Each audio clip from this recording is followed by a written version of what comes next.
According to the United States Surgeon General, we are in a loneliness epidemic. 1 in 4 adults report feeling completely isolated, disconnected, alone. But you chose to cut people off.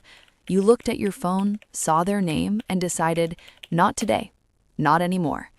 And here is what nobody talks about. You do not feel lonely. You do not feel broken. You have never felt more at peace. So when did this start? When did you become the person who walks away and does not look back? You were not always like this. There was a time when you were the reliable one, the friend who picked up at 2 in the morning, the family member who kept the peace, the partner who absorbed everyone's problems like a sponge.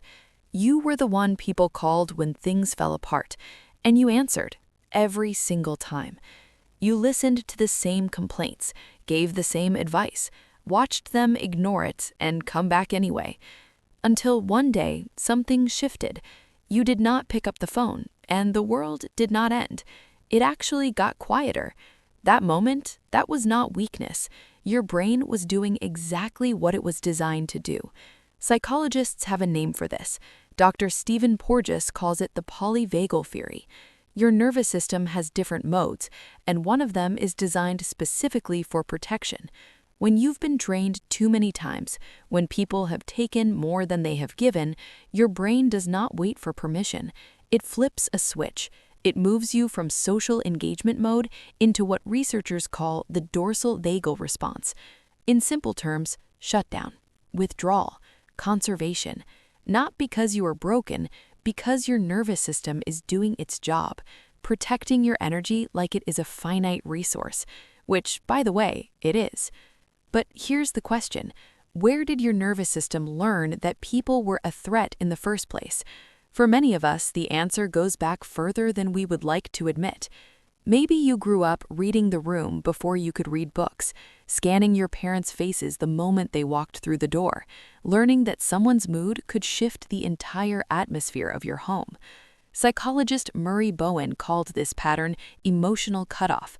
It's what happens when a child learns that closeness comes with a cost, that love and unpredictability are a package deal. So you adapted.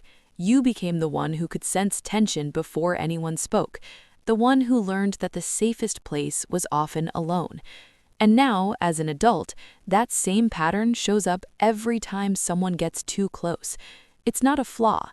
It's a blueprint your younger self drew to survive.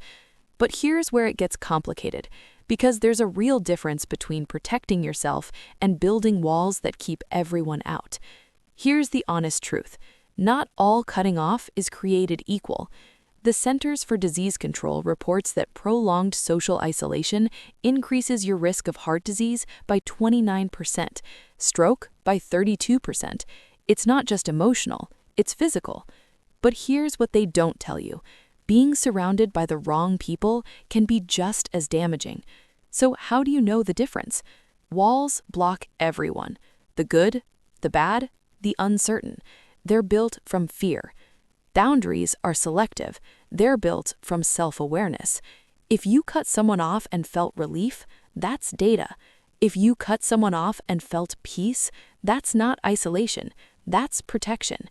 The question is not whether you should let people in, it's which people deserve access to your peace. And chances are, you already know exactly who those people are. You've been watching them for years. Here's something fascinating about people who cut others off. You don't do it randomly. You do it because you've become incredibly good at recognizing patterns. That friend who only calls when they need something, you spotted it by month 2.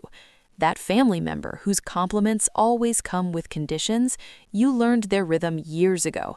That person who love bombs you and then disappears, you saw the cycle before it completed.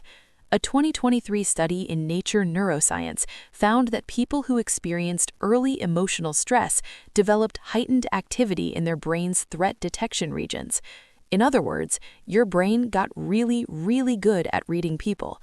Researchers at the University of Iowa discovered that the frontal lobe, the part responsible for complex social decisions, works overtime in people with this background. You're not paranoid. You're not too sensitive. You're processing social information at a level most people don't even access. That ability to sense when something is off, that's not a flaw. That's thousands of hours of data refined into an early warning system.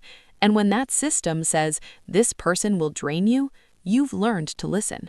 So no, you're not lonely. You're not broken. You're just selective. And there's a word for what you're actually experiencing. Society has a word for people like you. They call you isolated, withdrawn, antisocial. But those words assume something is missing, that you're incomplete without constant connection. Here's a different word: solitude. Loneliness is the absence of connection you want. Solitude is the presence of peace you chose. You're not sitting alone wishing someone would call. You're sitting in your space, finally able to hear yourself think. Your phone is quiet, and that quiet feels like relief, not rejection. The people who don't understand will say you're running away from something, but you know the truth. You're not running away. You're running towards something, toward peace, toward clarity, toward a version of yourself that doesn't exist in chaos. That's not isolation. That's sanctuary. And if you're watching this wondering if there's something wrong with you, I want you to hear this clearly. There is nothing wrong with you. You're not cold. You're not heartless. You're not incapable of love.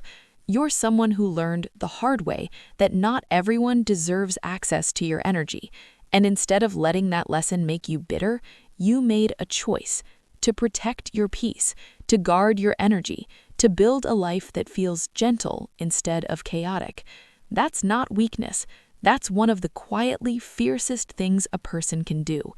And if you're wondering where you go from here, it's simpler than you think. Harvard's 75-year study on happiness found one thing. It's not about how many people you have in your life. It's about having the right ones. So if your circle is small, but it's full of people who actually see you, you're not doing it wrong. You're doing it right. If this felt like permission you didn't know you needed, you're not alone. Leave a comment. I read every single one. Protect your peace.